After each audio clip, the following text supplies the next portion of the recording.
This is SMNI News Channel. Truth that matters. Good evening, Philippines, and good day, world. I'm Fatima Nawzil. It's Saturday, the 15th of July, 2023, and you're watching Newsline World. We're here to bring you the top stories we've gathered from all over the globe. First, in the latest episode of SMNI's A Deep Probe, Pastor Apollo Cignal discusses Kennedy Jr.'s The Peace Speech and how it echoes in modern American society. Australian Foreign Minister Penny Wong meets with Chinese Communist Party's Foreign Affairs Director Wang on the sidelines of the East Asia Foreign Ministers Summit in Jakarta, Indonesia. And in response to a series of Quran burnings, Kuwait will distribute 100,000 Swedish translated copies of the Quran to Sweden. These and more for tonight's edition of Newsline World. First, the government once again triumphs over the terrorist group CPP, NPA, NDF as two of its members operating in North Luzon have surrendered, including high-ranking officials. Almar Forzuelo reports. Nanunumpa sa watawat ng Pilipinas. Ako ay Pilipino. Buong katapatang nanunumpa sa watawat ng Pilipinas at sa bansang kanyang sinasagisag. Once again, two members of the left-wing terrorist group CPP, NPA, NDF from North Luzon have renounced their allegiance and surrendered to the government, including a commander from the group. The information was disclosed in a meeting in Baguio City by the PNP Cordillera and 5th Infantry Division. Defense Secretary Gibo Teodoro graces the event with officials from key government offices. One of the defectors is a commander of the notorious Leo Cawilan Brigade of the Ilocos, who has held high positions in operations against the government. With that, the military recovered 29 high-caliber firearms and other war materials through the cooperation of the alias Lipat. In the province of Abra, a former member of the Agustin Begnelent Command voluntarily surrendered to the government carrying an M653 rifle. He is known by the moniker Ron Ron, who has got deeply into terrorism. For his part, Secretary Teodoro has encouraged all remaining CTG warriors to avail of available government assistance. Under the Marcos administration, the government spent millions of pesos as a budget for returning rebels, giving livelihood assistance to the thousands who availed. Alike daytoy gundaway nga kumindaw kadigidjay kakadwa ti dua nga nagsubli iti ima ti gobyerno itata anya pay apo ti rason nga bagbagkaten nyo ti paltog panagbutbuting ti kakadwa tayo nga madama imbaga ni apo presidente nakalukat, apo, tirwangan ti gobyerno nga tanggapin kayo, nga agsubli kayo, aywanin kayo, ikan kayo ti baro nga panagbiag. Anna pa'y tirason, apo, kada jayrwar kayo, apo. Ken bagbagkatin nyo, aramatin nyo ti paltog, tapno ipasalawasaw. Kadagijay, kakailyan tayo, tapno pagkakitaan, ti dadduma. Awan rasonen, apo. Furthermore, Teodoro emphasized that there is no longer any reason to continue the armed struggle. Awan rasonen ti armed struggle, apo. Dayta ideolohiya sa lawasaw ajay, apo. Panag-ulbod laeng. Agsipod ta ideology is a failure. Haan nagbalegi iti komunista nga ideolohiya. Daytoy pagilyan tayo. Ta iti Pilipino, aglalo da ito'y Cordillera, nawaywaya iti espirito. Di da kayat nga sarikan iti biyagda iti dadduma. Kayat dat iti biyagda nga nawaywaya, babaen iti linteg. Kanikan ti serbisyo. No ada gundaway nga agpaaramid ti dalan wenno rangtay tapno maikan ti panagrangay ti maysa nga lugar o wenno parabor ti gobyerno anya ti aramid ti NPA ambusen da nga dagos. Taamo da no mapagsilpo dagijay daduma nga adadayo nga lugar awanin nagudwat ti problema. So daytoy tikid daw ko kadagijay kakabsat dagijay kapamilya tayo nga ada pay jay banger. Alain nyo daytoy nga gundaway apo aging gana at dapay gundaway. Tapno iti kasta makasubli kayo. Meanwhile, according to another army leader, the strength of left-wing groups in the areas of Cagayan and Ilocos is weakening due to successive military operations, local government efforts, and various government agencies. So napaka-importante po sa CPP, NPA, NDF, yung po kanilang armadong grupo, yung kanilang mga commanders, yung kanilang mga armado na may baril. Because without the firearms, wala pong maniniwala sa kanila.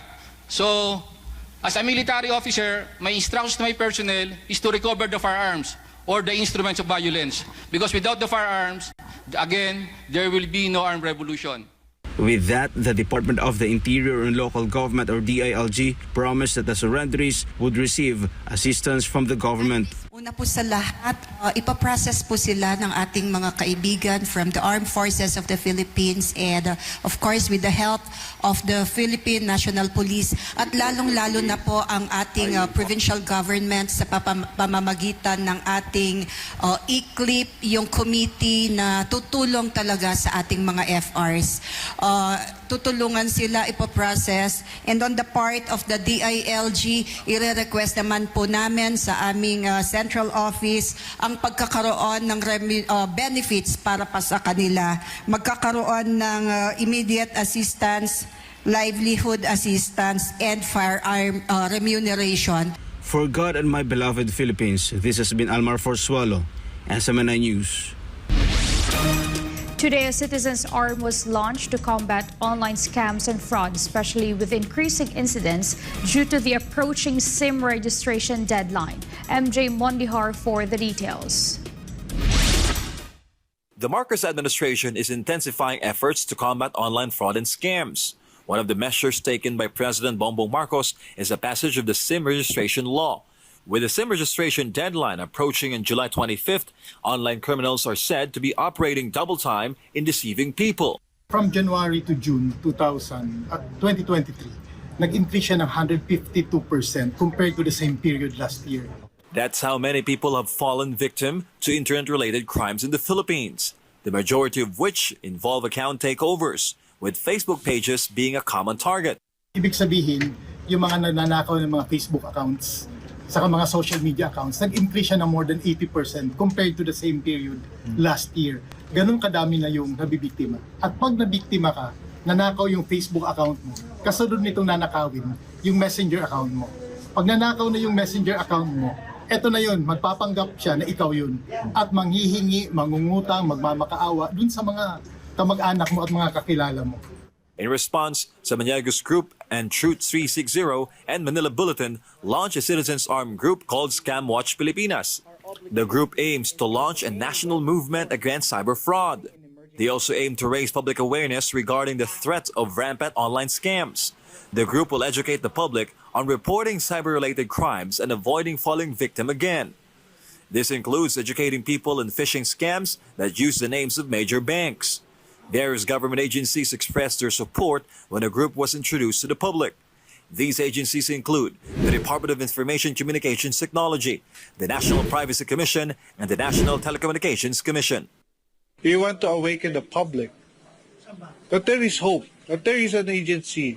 There are partnering with us to help solve cybercrimes. We want to bring yung mga private sector, lahat ng companies na po pwede, lahat ng mga communities together. Kasi ang layunin natin is makapagturo o turuan yung mga tao sa iba't ibang sektor, kay bata ka man, matanda, di ba? Para matuto. With that, conveners of the volunteer group urged the Filipino people to follow their official social media pages for more information. For God and my beloved Philippines, MJ Mondihar, SMNI News. In the upcoming State of the Nation address by President Bongbong Marcos, Vice President Sara Duterte expects to hear something from the President. Meanwhile, Vice President Duterte has a reminder for graduates based on her experience. Let's hear more from Jason Rubrico.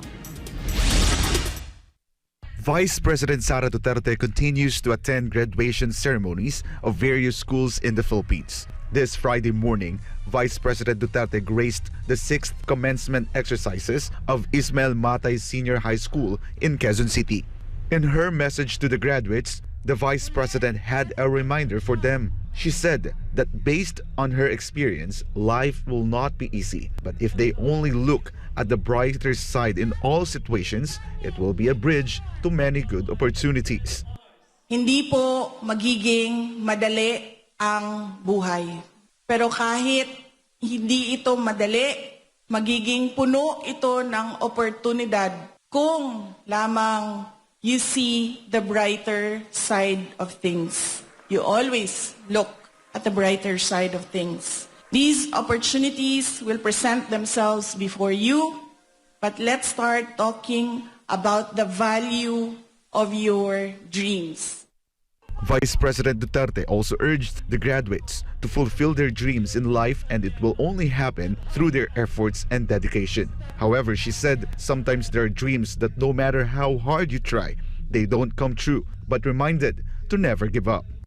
There are times that even with hard work, even with determination, a dream slips through one's fingers, causing disappointment and despair.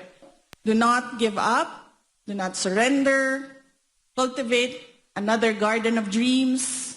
You should and you must, because your life is at stake and the lives of your future family members. In my own experience, dreams may come true, and it may come true for those who will work hard for them to come true. Meanwhile, in the upcoming State of the Nation address by President Bongbong Marcos, Vice President Duterte expects to hear something from the President.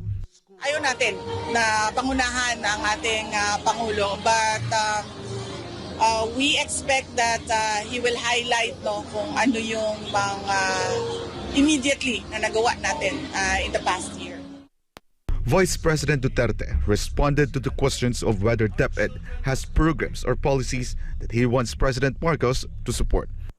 Well, fortunately, pareho naman yung vision ni Pangulong Bongbong Marcos and kung ano yung nahanda ng Department of Education. Particularly yung understanding niya ng continuity ng ginawa na Basic Education Development Plan ng administrasyon ni Pangulong Rodrigo Duterte. And siya din, kasama din natin siya when we crafted the matatag agenda ng Department of Education during the term of President Marcos. Basically, doon sa matatag agenda, hinighlight natin ang learners, ang teachers, ang ating mga facilities, and the quality of our education. For God and my beloved Philippines, I am Jason Rubrico, SMNI News.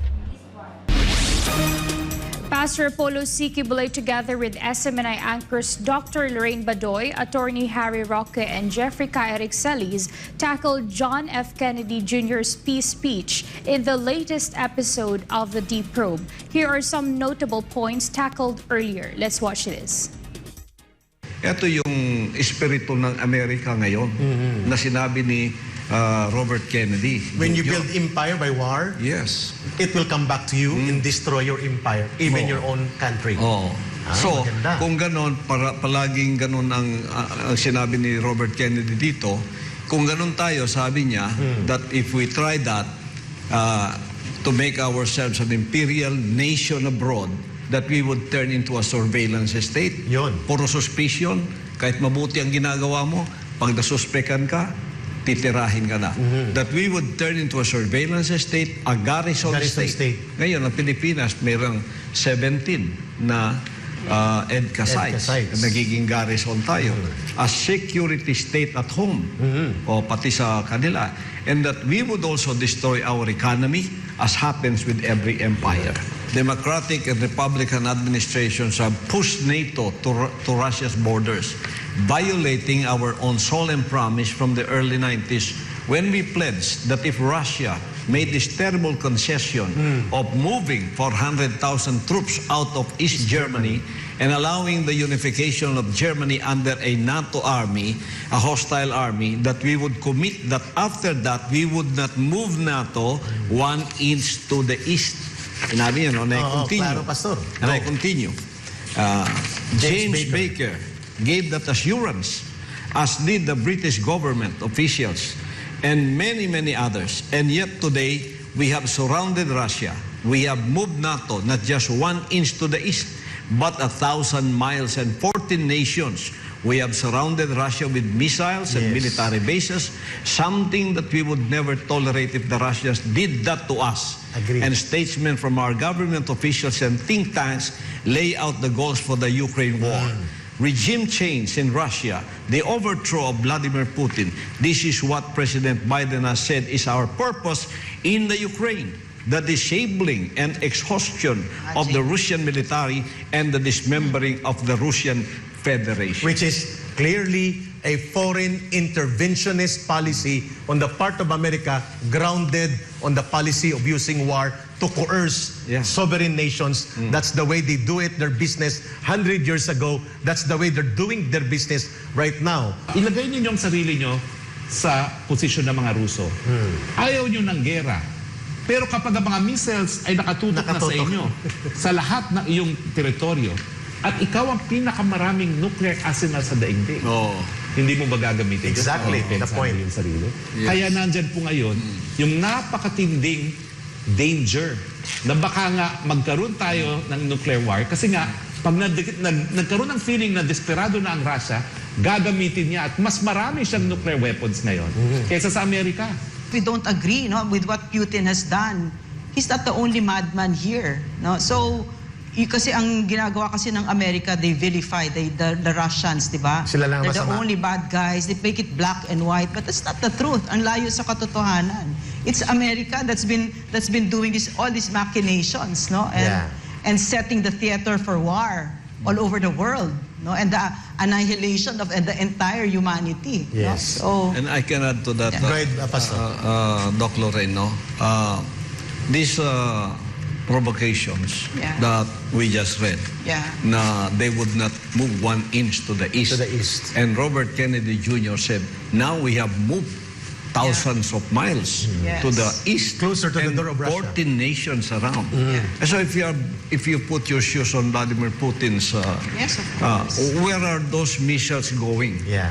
And these are all NATO countries.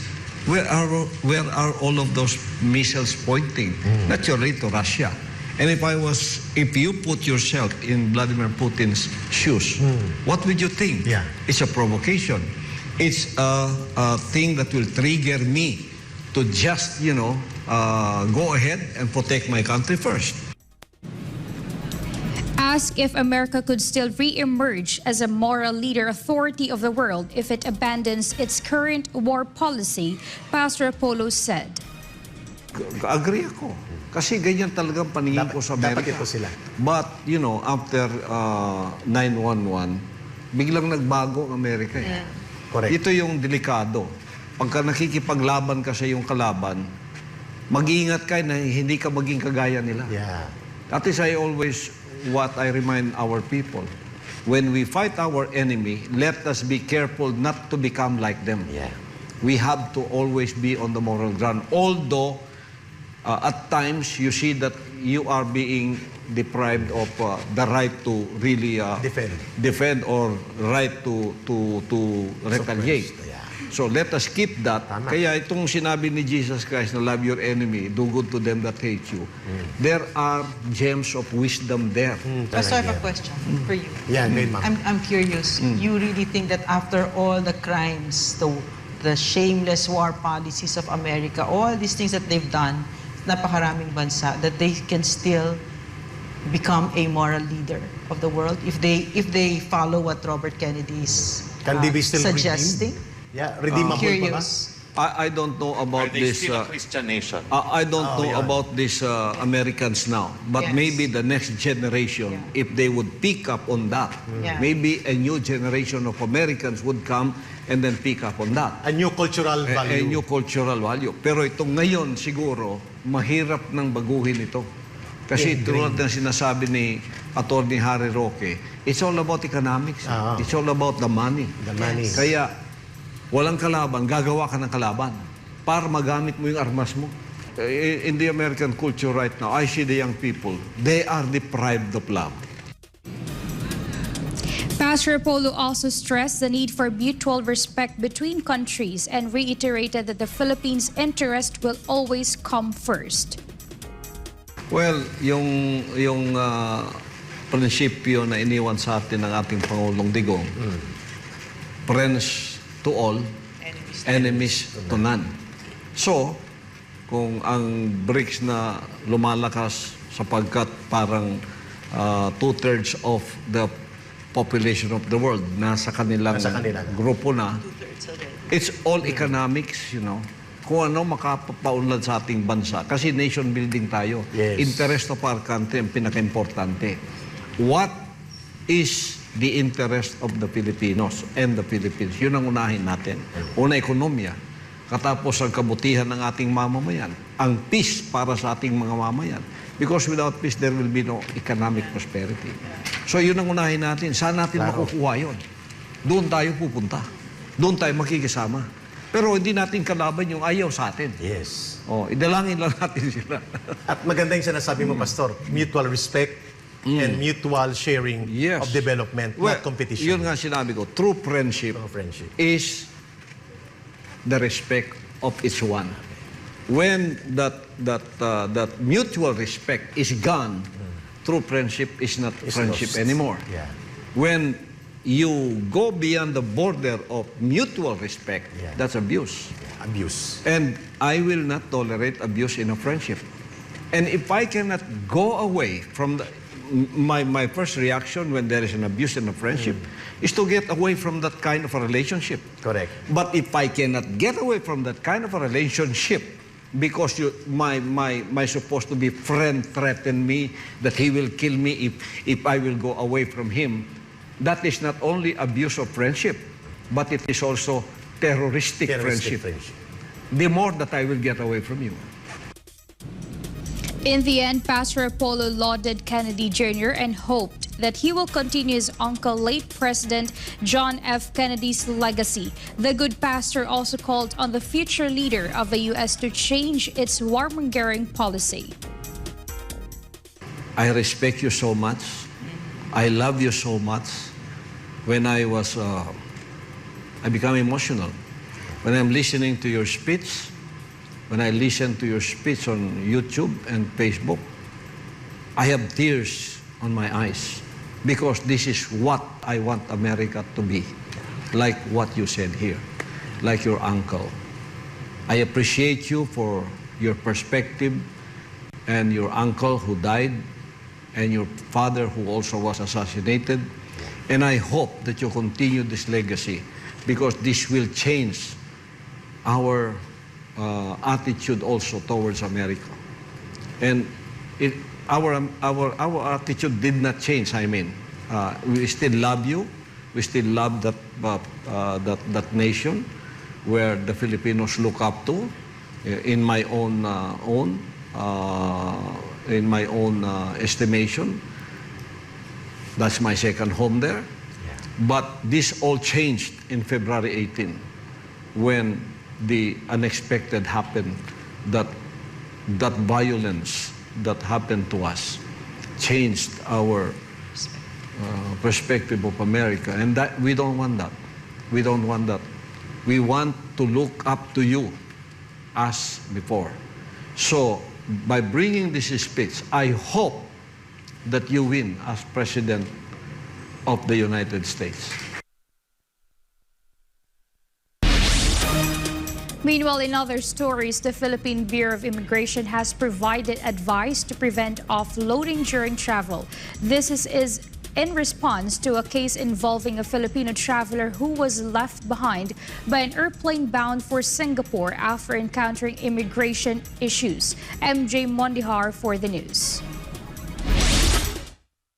A Facebook post recounting the bitter experience of a passenger at the hands of the Bureau of Immigration or BI has garnered 37,000 shares on Facebook. According to the netizen who posted it, He was left behind by the plane to Singapore after being held at the immigration counter. His 15,000 pesos went to waste as he was unable to leave the country. The netizen felt as though he was robbed, causing great trauma. With that, the BI explains their side. One of the things po na nakita natin doon sa case na ito is that the passenger checked in an hour and 27 minutes prior to departure. Kaya po nagkaroon din siguro ng limited time for the immigration officers to inspect the documents of the subject. This is not the first complaint against immigration officers. In fact, there was an incident this year where a passenger was allegedly asked for a yearbook by an immigration officer. As a result, the passenger missed the flight to Israel. Due to this, netizens once again criticized the BI for what happened. However, Sandoval clarified that passengers should not be afraid, as it is a misconception that all passengers are being harassed by immigration officers. But just to clarify po, hindi naman po lahat ng dumadaan sa ating mga paliparan ay nai-interview at natatanong po ng kanilang mga particulars. It's really those lamang po na mga siguro masasabi nating may red flags, may inconsistency sa kanilang mga documentation, or nakitaan po ng pattern na similar dun sa mga cases in the past na na-encounter po natin. Sandoval emphasized that only a small fraction of Filipinos have experienced such incidents. In fact, only 0.5% of the total Filipinos, she said, who travel abroad from January to June this year were not allowed to fly. Therefore, the immigration advises passengers to avoid being left behind by the plane. That's why lagi po namin nire-remind sa mga kababayan natin and other travelers to check in at least 3 hours before your flight to allow the immigration to conduct proper inspections po sa mga bumabiyaheng pasahero. For God, my beloved Philippines, MJ Mondihat, SMNI News. Kuwait announced plans to translate 100,000 copies of the Quran into Swedish and distribute it to the Nordic country in response to the latest Quran burning incident in Stockholm that angered the Muslim world. Melchizedek Cadiz reports. Assalamualaikum. Kuwait is underway to print thousands of copies of the Quran in Kuwait and send them to Sweden. At least 100,000 copies will be translated into Swedish and distributed to the Nordic country in a move described by Kuwaiti Prime Minister Sheikh Ahmad Nawaf Al-Hamad Al-Sabah as an effort of educating the Swedish people on Islamic values of coexistence. Tension centered on Quran soared anew after Salwan Momika, a 37-year-old Iraqi Christian who have sought asylum in Sweden on religious grounds, desecrated the holy book by kicking and burning some of its pages outside the Stockholm Central Mosque on the 28th of June. The stunt performed on Eid al-Adha, one of the most important festivals on the Islamic calendar, enraged Muslims worldwide. Meanwhile, the United Nations Human Rights Council adopted a resolution on Wednesday condemning the burning of the Holy Book as an act of religious hatred. A total of 28 countries voted in favor of the resolution, including India and China, while 12 voted against it and 7 abstained. The United States and several European nations voted against the resolution and argued it contradicted their perspective on human rights and freedom of expression. Barakalafikum jami'an, kanahada Melchizedek Cadiz sa Akhbar SMNI, Kuwait. The Prime Minister of Solomon Islands lavished China with praises after his week-long trip to the Chinese capital. The details from Sasha Hassa. Solomon Islands Prime Minister Manasseh Sugawara praised China for having no strategic interests in the Pacific and suggested the global economic powerhouse has been treated unfairly by the West. Sugawara commended China for making sovereign decisions based on its own national interest. His week-long trip to Beijing resulted in the signing of new agreements, including the implementation of a police cooperation agreement, which sparked concerns among Western nations, including the United States and Australia. Canberra urged Solomon Islands to publish details of the policing deal with Beijing that allows China to maintain a security presence in the tiny island nation until 2025. saying it is concerned the deal will invite a regional contest in the Pacific. Sugavar, on the other hand, rejected suggestions by Australia and the United States that the policing deal it signed with Beijing is a threat to the Pacific region peace. The Solomon Islands leader believes China will play an important role in enhancing the capability of its 1,500 police officers in cybersecurity and community policing in the tiny island nation of more than 700,000 people. The Solomon Islands will host the Pacific Games in November to be held in a stadium constructed by Beijing, while dozens of athletes are scheduled to fly to China this week for training. Reporting from Sydney, this has been Sasha Hasa, SMNI News, Australia. The Foreign Minister of Australia met China's highest-ranking diplomat during the sidelines of the ASEAN Summit in Indonesia. Sheena Selim has the news. Australian Foreign Minister Penny Wong held talks with Chinese Communist Party's Foreign Affairs Director Wang for almost an hour on the sidelines of the East Asia Foreign Minister Summit in Jakarta. Senator Wong told his Chinese counterpart Australia expects more movement from Beijing on its crippling trade restrictions as a result of years of a multi-billion-dollar trade war between the two countries. It was the fourth meeting between the two officials since Australian Prime Minister Anthony Albanese took power. Both leaders discussed trade barriers imposed by Beijing on Australian exports and the jailing of Australian citizens in China. The latest meeting is seen as a critical development ahead of Albanese's planned visit to Beijing, which will be the first by an Australian leader since 2016. As Wong visited Indonesia, the Australian Prime Minister, on the other hand, joined the world leaders for a two-day NATO summit in Lithuania, where he promised to give Ukraine additional 30 Bushmaster military vehicles. Senator Wong's visit to Jakarta came a week after Indonesian President Joko Widodo visited Australia for a bilateral visit. Reporting from New South Wales, this is Sheena Selim, SMNI News, Australia. Thailand's top diplomat revealed his recent meeting with Myanmar's ousted leader, Anissa de Guzman, for the details. Speaking in front of ASEAN foreign ministers, Thai Foreign Minister Don Pramudwinai confirmed that he met with ousted Myanmar leader Aung San Suu Kyi over the weekend. Pramudwinai told his counterparts that Suu Kyi was in good health physically and mentally. He added that the 78-year-old leader, who is serving a total of 33 years imprisonment, even encouraged dialogue for peaceful settlement to end the crisis. Pramudwinai said the private meeting lasted for more than an hour on Sunday. Thailand's most senior diplomat reiterated that any independent effort to start the peace process should be in line with a 5-point ASEAN plan agreed with the Myanmar's junta about 2 years ago. The 56th ASEAN Foreign Ministers meeting held for 2 days in Jakarta, Indonesia, with the 10-member bloc divided about how and whether it should re-engage with the military rulers of Myanmar. Local and foreign experts slammed the Thai senior diplomat's recent meeting with the ousted leader, with academics saying it undermines Indonesia's leadership and suggested that the junta was essentially showing favoritism towards countries. Disha Anissa de Guzman, Rangan Chakuntep Mahanakon, SMNI News, Pratetay, Sawadika. Thailand's election body defended its decision to forward Thailand's front-runner Prime Minister's case to the Constitutional Court. Chatmongkok Pisumay Goson reports. The Election Commission insisted it has strictly followed the law when it presented Move Forward Party leader Pita Limjaroenrat's ineligibility case to the Constitutional Court earlier this week. The election body made the remark after Pita complained of being unfairly treated by the election body without giving him a chance to defend himself.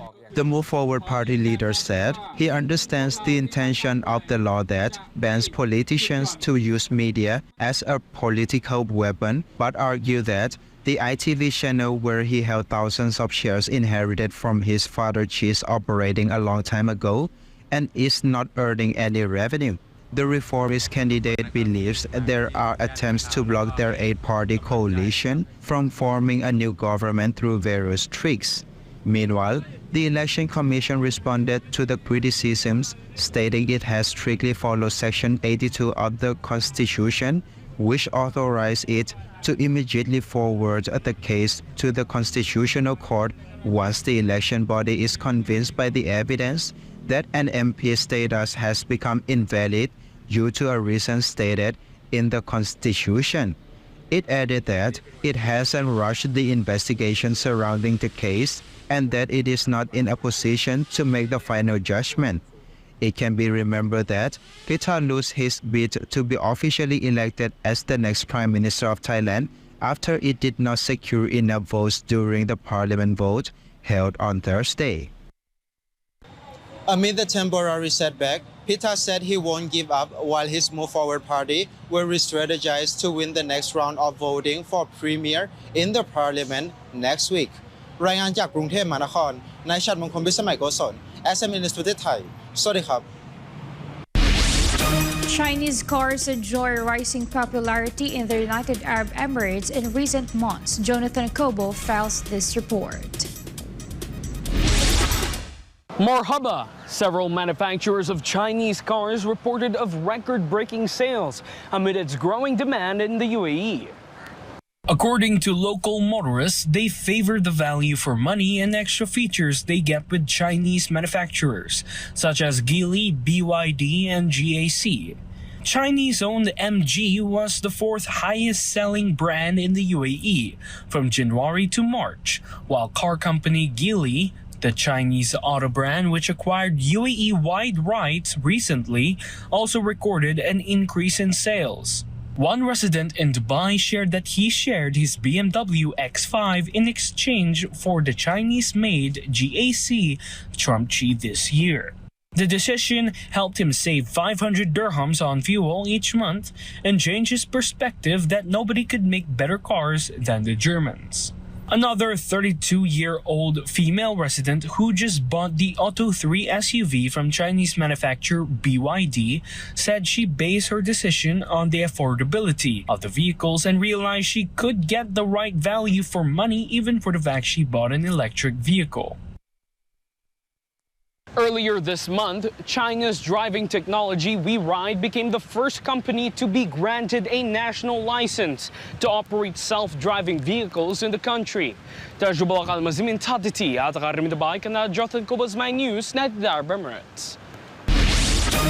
Different private sectors showcased various delicious Filipino foods and drinks at the Manila Food and Wine Festival, aimed to boost food tourism in the country. Sheena Torno for the details. The private sector, in collaboration with the Department of Tourism or DOT, launched the first Manila Food and Wine Festival featuring various local foods and drinks in the Philippines. The Pinoy product is one of the unique things that the country can be proud of, something that people will really look for and come back for more. Featured at the Manila Food and Wine Festival are nilupak na saging or mashed banana, kinilaw, lechon belly, lechon, belly tacos, chicken tinola paella, and pork sisig donut bites. According to Spanky Enriquez, one of the founders of MFWF, the said activity is intended to help the government promote Filipino-made products. Ang gusto natin mangyari talaga makamit ng Pilipinas yung level ba ng Hong Kong, Singapore, Bangkok, food capital, hindi lamang ng Asia, but of the whole world. And we feel that we have all the restaurants, the chefs, the hotels, and everyone here who can help to make that dream a reality for us. Pakay natin dito, tulungan talaga yung local producers, no? Mga farmers, fisher folk, lahat, young entrepreneurs, restaurants. Kaya makikita natin dito, hina-highlight natin yung ating mga sariling atin. In this way, the Filipino entrepreneurs will be able to help stimulate their industry and increase the standard of living of Filipinos. MFWF also wants to establish Manila as the newest culinary capital of Asia to increase food tourism in the country. The DOT, on the other hand, emphasized the importance of working with private sectors to elevate the food culture of Filipinos. Undersecretary Verna Buensuceso of the DOT's Tourism Development said it is important because 30% of foreign tourist expenses are allocated to food and beverages that will contribute to tourism income. Actually, masaya kami Masayang-masaya ang Department of Tourism na may maraming mga ginagawang initiatives ang ating private sector, ang industry natin for food and gastronomy to develop food tourism. Siyempre, pag nakita mo yung suporta ng private sector, alam mo na ito ay isang bagay na importante sa kanila. What's very interesting about this is that it also aligns with the Department of Tourism's thrust to equalize opportunities across different areas of the country. So ngayon nakikita mo hindi na lang Cebu but also in areas like Northern Philippines, Mindanao, and also here in Metro Manila nakikita natin yung events such as this. So this will really boost interest and awareness in the food and gastronomy tourism scene. Various young entrepreneurs participated in such activities and hope to help better recognize local products. Kasi ang saya to meet a lot of people, to actually meet friends, being also in the media, ang saya lang to meet new friends, to meet people from the industry, people from the government, joining together, promoting our culture, our heritage. Di ba parang ang saya-saya that tourism is back, heritage is back, culture is back.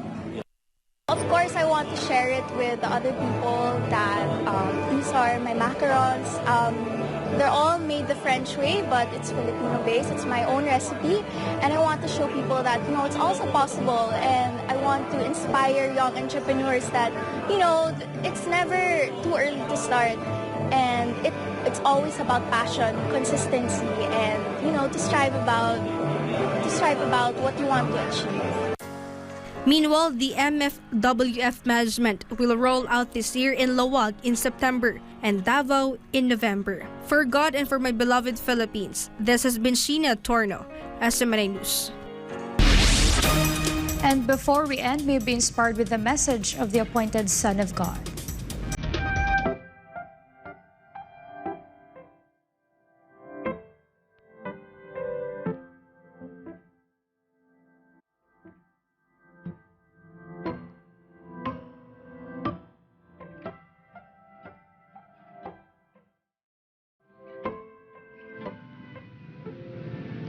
True freedom is doing the Father's will by overcoming the works of the flesh while we are in the flesh.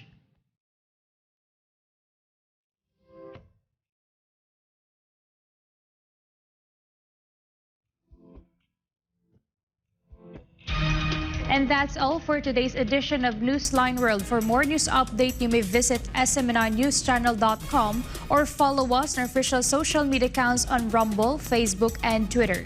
For God and my beloved country, the Philippines, I'm Fatima Nawzil. Thank you for watching Newsline World. And thank you to our beloved pastor, Pastor Polo C. Quiboloy, for the opportunity to be a part of this program. May you continue to listen SMNI as it delivers nothing but fair, truthful, and balanced news because SMNI is your source of